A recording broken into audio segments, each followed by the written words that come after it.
this is part one. Part one.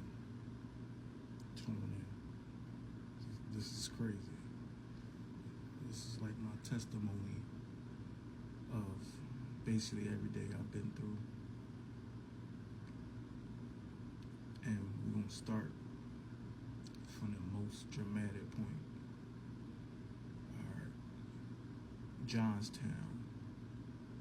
Johnstown is like a town not too far from Philadelphia. Like 300 miles type, not too far. But Johnstown, the people up there is wicked. When I say wicked, I mean wicked. I remember I met this guy, it was this couple, and they was telling me that, hey, I'm gonna jump right into it. They was telling me, hey, I believe in the devil. I don't believe in God. There's no God. And I'm like, how you believe in one without the other? But I can't judge. That's what you believe in. But that's only a little bit of what I'm talking about.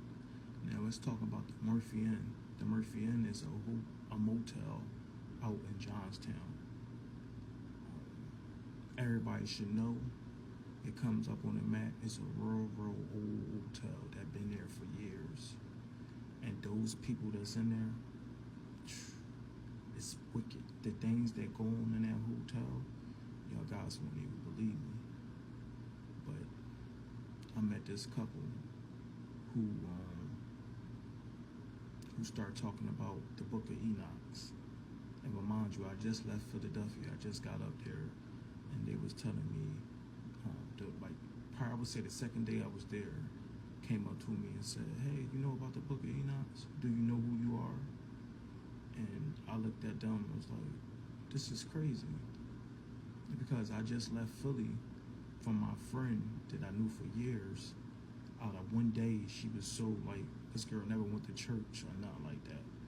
But when she started talking about the Israelites in the Book of Enoch, I look at her like I can't believe you. You trick people. You bullshit people. Ain't no way in hell I'm gonna believe you. So I left and went miles and miles away. And then these people start telling me about the Book of Enoch and start asking me, do you know who you are? Start asking me what's my blood type. Because I guess in the Book of Enoch, the Nephilims got like a certain blood type, or the fallen angels, like a descendant. And that's when they start subscribing the Nephilims and stuff like that. Then, y'all probably won't believe me, but they brought out a Ouija board and started, hey, you want to play? I looked at them, was like I know better. Like I come from Philly. Like we don't do that. But I did play. I ain't going for real. I did play. And I remember when and these is grown people. This couple that is they grown. It was a white guy and a white lady, and they grown like old heads. And it was kind of weird, because why would he just sit down and play the Ouija board? Mind you, I'm a complete stranger. Y'all don't even know me. I'm just coming to this hotel. But I didn't know the hotel where I was coming to. The hotel where I was coming to was, I guess, like a haven for people that practice in magic or witchcraft or different teachings. I couldn't even believe in my damn self. So we played the Ouija board and stuff like that. Nothing happened and stuff like that. And I said, hey, I'm going to sleep. And I went back to my room. That night, my eyes was open. That night, I put my school bag. On the chair. I'll never forget this. I put my school bag on the chair. And remind you, I had like heavy shit, like books and stuff in my school bag. There's no way possible that the school bag can jump off the chair. But I remember I was laying down watching TV and shit.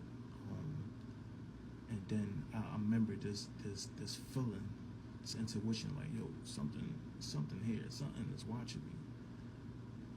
And all this something, the school bag, my school bag that was sitting on a chair, it flew off the chair.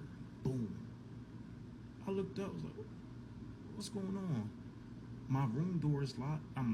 It's a room. There's nobody in there but me. I can see it. Like, nobody in there but me. But when my school bag jumped off the chair, I was like, oh shit, I ain't gonna fraud y'all. I got right up. I hauled ass out of there, and I slept in my car that night. Even though I paid for the room, I slept in my car. But then the next morning when I woke up and shit, I was like, damn, man, I already paid for a couple nights, so I got no other choice but to go back in there. So, I ain't gonna let no spare or whatever it was run me out this drawing I already paid for it. So I stayed in there. And that's when the couple, the guy, the lady boyfriend got locked up. So she came to my room and was crying and stuff. And she asked me, look what happened. He got locked up. I don't know what I'm gonna do. And I said, I was like, everything be okay and stuff like that. But mind you, I don't know them. I only met them yesterday. And then the lady, so the lady, I'm gonna describe it. The lady, then it was like a week. Then the lady started bringing towels and cloths to my door every day. I never forget this. She fold them up and she bring them there every day, and she smiled at me. And I'm just being nice, and she smiled at me, and I just didn't think nothing. Maybe she liked me a little bit, but a couple days went past, and then she didn't have the money to pay for her room. So I said, hey, you can, if you want, you can stay in my room. It's 2 beds and it's like a cut-off section, so you got your own part. So I try to look out. She was so happy, and everything was good until one night I woke up out of the blue, and it was dark, and I go like in the living room, and when I go in the living room, she's sitting on the floor talking to the mirror. I'm like, she crazy. Like, this girl crazy. But and I ain't going fraud. I didn't even tell her that I was staring at her. It's like she didn't even know I was there. She was so focused talking to the damn mirror. And I remember, you can tell she was talking to something, because when she was saying, she was waiting for a response, and it was like back and forth. Most crazy people, they do it all fast. This girl was waiting for a response, and it was so like normal. And I let it go. I went back to sleep, and I locked my door. I'm like, okay, I thought nothing of it until the next morning. I heard his voice in my head said, check the mirror. So I went and checked the mirror. The mirror looked at normal.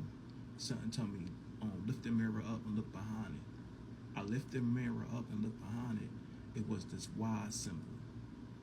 And I'm like, why the freak is this Y symbol is on the mirror? I just thought it was weird, but it was like crawled in, like she did it herself. You could tell it was fresh, because usually when you in the back of the mirror, it's like wooden, and you can tell if it's old or not, because it's still like it tear off a little bit. Anybody that cut wood, we know if it's a new cut or an old cut.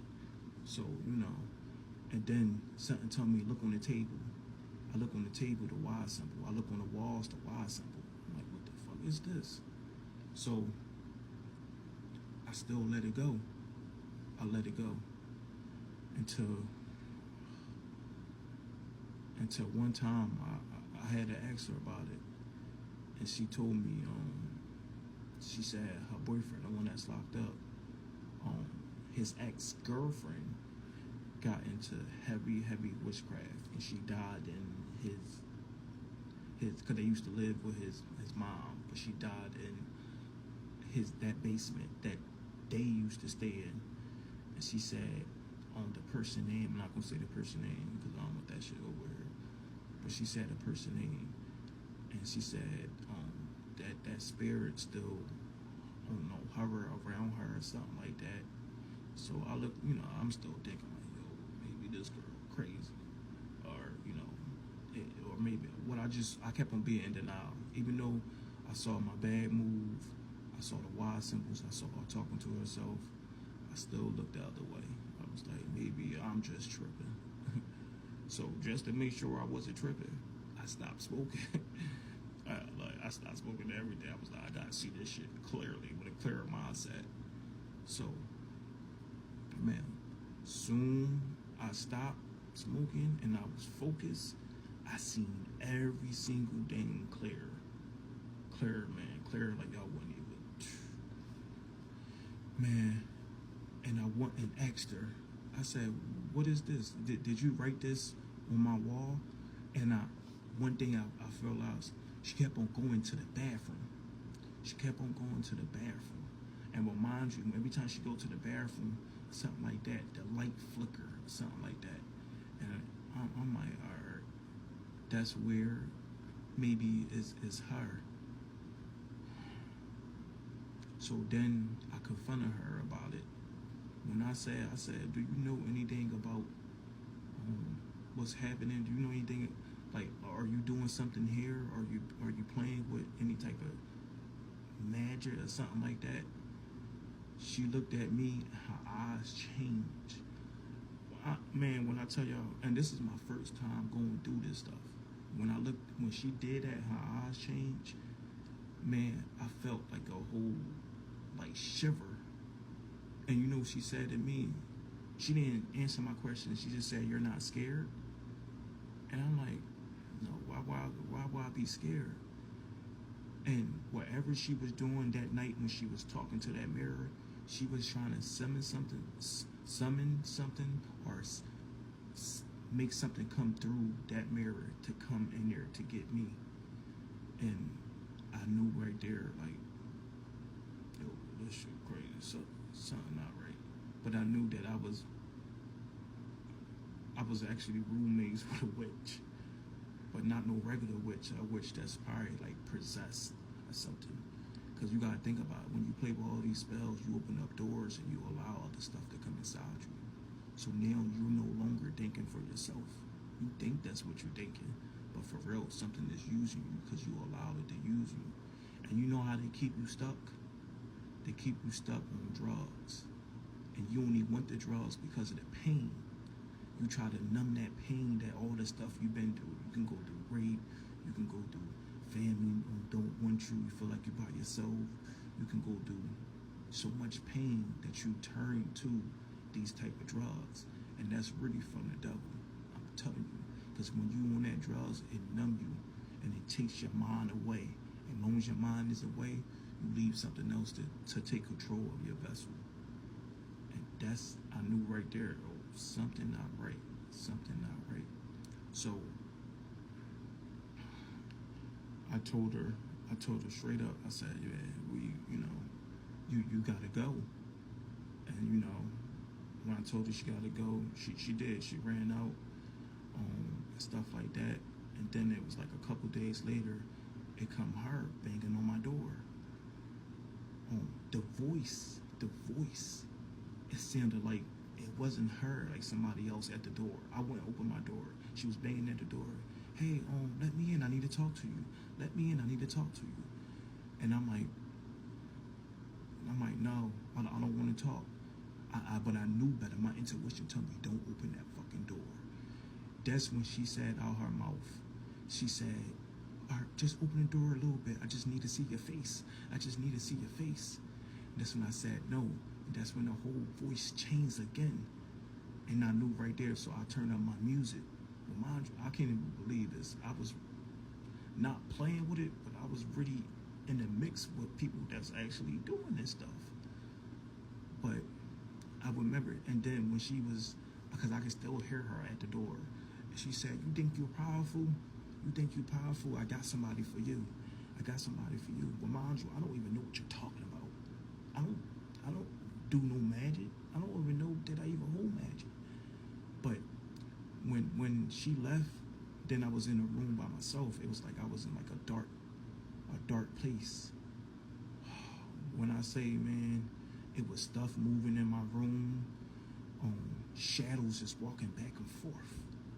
To me, on the carpet, I know this probably sound crazy, but on the carpet, it seemed like it was like a I guess a bird or an angel wings, but it was like something was fighting in front of my face.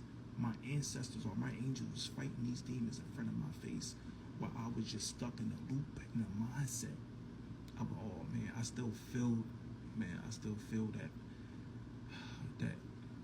whatever you want to call it, that pain, that thing. But I remember, and I was just being drained. Like those couple of days, it was a battle. My ancestors, my angels fighting for me. Crazy. I didn't even know. I should never stayed in a room where I knew that she was doing it. But instead, I still stayed. That's how I found out what it was. Something told me, I don't know why, but I just get messages. I get visions or I get messages. Something tell me to, hey, remember when she came in your room and she always made coffee, and the coffee always blow up in the microwave? Like, why does the coffee always blow up in the microwave? It seemed like something so simple, something so small, but I knew right there, yo, pay attention. Why did it blow up in the microwave? And then me being a Capricorn, I start putting together clues. I know how to put together stuff that seemed like it had nothing to do with each other, but I know how to put it together to see the point, to see what it is. So when I think about the coffee in the microwave blowing up, it reminds me of like a spell, but kind of like a splash. A splash is something like to like mark something. So it was kind of weird. Something tell me, hey, clean up the hotel room. So I start cleaning up the hotel room, and I start wiping off like the symbols and stuff, the Y symbol that's off the wall. I started wiping it off because I just like, maybe this is what's making this stuff happen. So I start wiping it off, and as I start wiping the Y symbol off the wall, no lie, it was brown stuff coming off the walls. And I was like, what is this brown stuff? And to me, I was like, all right, maybe these walls just dirty, but they white. So something told me spray. I was like, all right, let me spray in a spot that there's no, I need to see the Y symbol. So I start spraying in the corners where the spiders was at. And when I sprayed them, it was just all this brown stuff coming off. And I knew right there, I guess it's just my intuition. I don't know how I know this stuff. I just do. It's like I was born for it. And I just knew, like, yo, this is coffee. It's something. It's something in between that I'm not seeing, or what it is. Coffee, you think about herbs, you think about grounding. The Y symbol, I searched what the Y symbol up. The Y symbol mean to keep something in. So that means, I was naive. But why I started off, and that's when I start feeling better. I know it sounds crazy, but I start feeling better. I didn't let nobody in the room. I was stuck to myself. That's when I started feeling better. That's when I had the courage to leave. It still took me like a while, but I had the courage to leave that hotel room. And I would never forget, whatever she sent to me returned back to her. And that's why she needed me to come to that door, because she needed me to save me.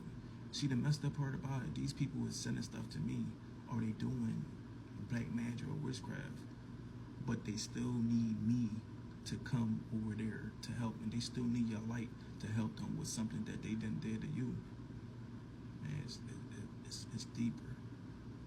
But let's all goes back to the people that was in my hotel and the people that was next door was the same people that lived next door to my baby mom. They was related, aka my baby mom, Natalie. And that's, I went up there, Johnstown, to see my son. And I was like, yo, this is too much like coincidence. And the people next door was related to the people next door to her was related to the roommates next door to me in a hotel room, aka they knew the girl that was in my hotel room. So I was like, all right. And mind you, the people up there automatically told me that they don't worship God, they worship the devil. But I still, I let it slide because you must not judge people. But all this start to make sense. All this start to make sense. Yo, this is crazy. But this part one. Part two, I'm ascribing details. I can names, people, connections, proof. You can't BS it. It's proof. And also back home in Philadelphia. Oh man, the people that I know that's doing that. The reason why I'm doing this, I'm not doing this to get no fame or no credit. I mean, I went through it. I went through the pain. I got up out of it, but it was hard. I had to have faith, and I had to have courage. It's hard, but I'm doing it for the innocent people, the people that lost their life, the people that went through it and they didn't know what was happening, the people that thought it was too much to bear and they probably commit suicide. See, we look at them, we're like, yo, they just wasn't strong enough. It's more to it. It is more to it. And part two, I will expose that. Johnstown was cool and whatnot and stuff about what happened, but that was only a small proportion. Now in Philly, this is really where stuff got stirred up. Part two coming soon.